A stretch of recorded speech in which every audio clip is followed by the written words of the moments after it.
What's up, blockchain? This is Nick from Truth Blitz. Hope you guys are having a good day. So it appears that we are still in pullback mode, and my buddy Crypto Blood called this.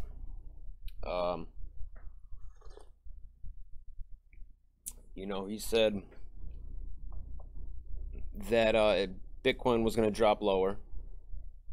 He charted it, and he put out a tweet today, and pretty much what he charted is happening to a T. Now, he also said he doesn't think, or he doesn't feel like Bitcoin is going to go down to where he said. We're not going to reach new lows, but it'll probably go back into the 10,000s. So sea of red, mostly double digits. And I kind of had a feeling yesterday as Bitcoin was dropping. I just had a feeling that it wasn't normal up and down volatility like we normally see, and that it was gonna kind of keep dropping. And I woke up this morning and it was even lower. So anyway, that's what's going on right now. Bitcoin 11,555. Market cap is 558 billion overall. Ethereum 1051. That's actually probably going down the least, to be honest with you. And yeah, so that's going on right now. EOS 1280. So I want to talk a little bit about a tweet that Brendan Bloomer tweeted out. And for those who don't know, Brendan Bloomer is from Block.one, the parent company of EOS. And he tweeted this out today. Education will pave the way for true decentralization, #EOS. And it's an article attached to it. Bitcoin and Ethereum have a hidden power structure, and it's just been revealed. So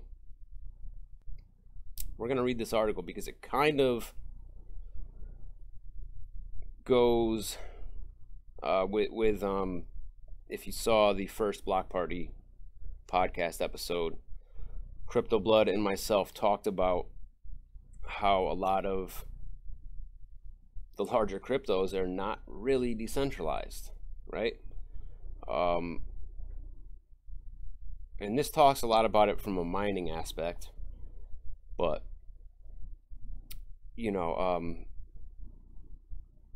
we're led to believe that a lot of these cryptos are fully decentralized.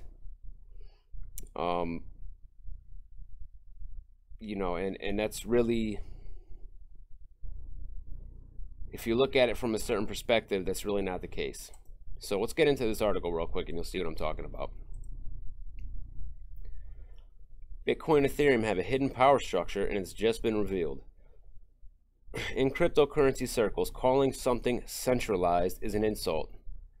The epithet stems from Bitcoin creator Satoshi Nakamoto's revelation: a monetary system doesn't need a central authority like a government to work. That's such a potent idea that it's morphed into a battle among crypto enthusiasts between good, that is, decentralized currencies, and evil ones, or anything with a whiff of centralization, that are assumed to threaten the utopian view of cryptocurrencies as a vehicle for a new financial world order. Do these arguments hold any water? Eamon Gun-Serer, cryptocurrency expert at Cornell University, says in many cases the jury's still out, mainly because no one's bothered to take a hard look at how decentralized these networks really are. This piece first appeared in our new twice-weekly newsletter, Chain Letter, which covers the world of blockchain and cryptocurrencies. Sign up here, it's free. Okay, well, we'll do that later. We don't have any real metrics yet, he says. His group aims to help change that with newly published results from a 2-year-long study focused on Bitcoin and Ethereum. the world's most popular cryptocurrency networks. Perhaps the most striking finding is that the process of verifying transactions and securing blockchain ledger against attack, called mining, is not actually that decentralized in either system. Bitcoin and Ethereum are open blockchain systems, meaning, sorry about that, guys, meaning that in principle anyone can be a miner. But organizations have formed to pool mining resources. The researchers found that the top 4 Bitcoin mining operations had more than 53% of the system's average mining capacity, measured on a weekly basis. Mining for Ethereum was even more consolidated. 3 miners accounted for 61% of the system's average weekly capacity.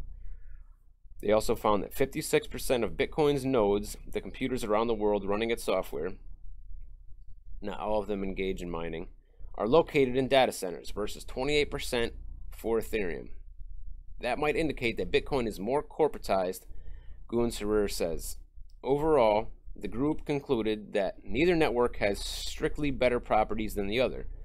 Numbers like these may help clarify some debates that the overall discussion of what decentralization means is much broader and more complicated. Hundreds of cryptocurrencies now exist. Many of them work differently from Bitcoin and Ethereum. Not all of them rely on miners or even use a blockchain. There's no perfect way to measure the decentralization of a cryptocurrency network, which is a complicated social as well as technical phenomenon. The way coins are distributed in a network can matter hugely. For example, in the case of Ripple, a privately owned company oversees the distribution of coins and still holds more than half of all in existence.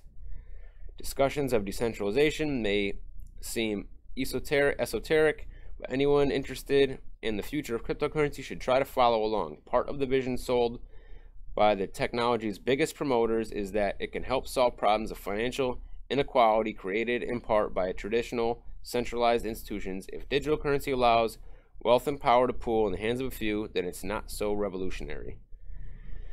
So that's kind of what we had talked about in the first episode of the podcast. We talked about pretty much just that, and we went into the kind of tweet back and forth between Charlie Lee and Vitalik, and how Charlie Lee said himself that Ethereum's not really decentralized, and neither is Litecoin, because of the Litecoin Foundation, because of the Ethereum Foundation, because basically a few people basically have control over which way things go. All right, so when Bitcoin first started, it was fully decentralized, right? But now we have corporations behind a lot of these cryptocurrencies, like Blockstream. And for those who don't know, the company that owns Blockstream, AXA, the chairman of that, the CEO of that company, I should say, is the chairman of the Bilderberg Group. All right, so for those who don't know what that is, look it up. And I know I'm going to get a shit ton of people downvoting this and, calling me a tinfoil hat or whatever, but these are the facts. This is true. So when you have a corporation that basically controls the future of one of these blockchains or one of these cryptocurrencies, how can you call that decentralized? Or when a few corporations control the majority of the mining pools for that blockchain.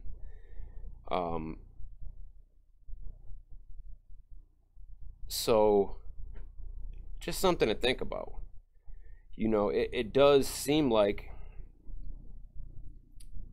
just like the article said, the utopian dream of a fully decentralized cryptocurrency,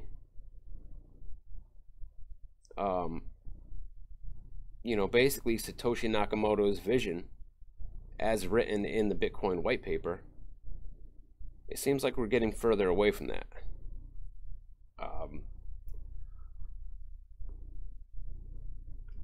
When Bitcoin first came out, I don't think that there was anything nefarious going on. You know, I think it came out and the intentions were just as stated in the white paper. And basically, people in power, or powerful people, corporations, elitists, have been trying to find a way ever since to penetrate and gain some sort of control over the future of it. And you can disagree with me if you want, you can agree with me if you want, it's whatever, I don't care. These are just my thoughts. Now, am I saying Bitcoin is bad and you shouldn't invest in Bitcoin? No, not at all. That's not what I'm saying. I'm invested in many cryptocurrencies, as you know. So this is just something that, and listen, for those of you who want to disagree with me about this, show me some kind of proof to the contrary. All right? Because like I said, this is one man's view. All right? Yes, there are a lot of other people who agree with me on this, but this is one man's view. So if you think that what I'm saying is bullshit or it's not true, don't fucking thumbs down the video and then keep it moving. Show me some proof to the contrary. All right? Don't just talk shit in the comments and not give me anything to back that up. Like, I'm up for an open discussion. All right? So it is what it is, you know. If you can prove me wrong, good. Please do. Please do. All right? Like, a healthy discussion or debate, like, I'm all good with that. So anyway, this is just an article I just wanted to read. And it's just funny that Brendan Bloomer tweeted that, because you guys know I am a huge fan of EOS and what Dan Larimer's doing, and what EOS is setting out to do. And it's so much bigger than just a fast smart contract platform. All right. So it really caught my eye when Brendan tweeted that out today. So anyway, guys, that's pretty much all I wanted to go over in this video. Let me know what your thoughts are on this, because I really am curious to know.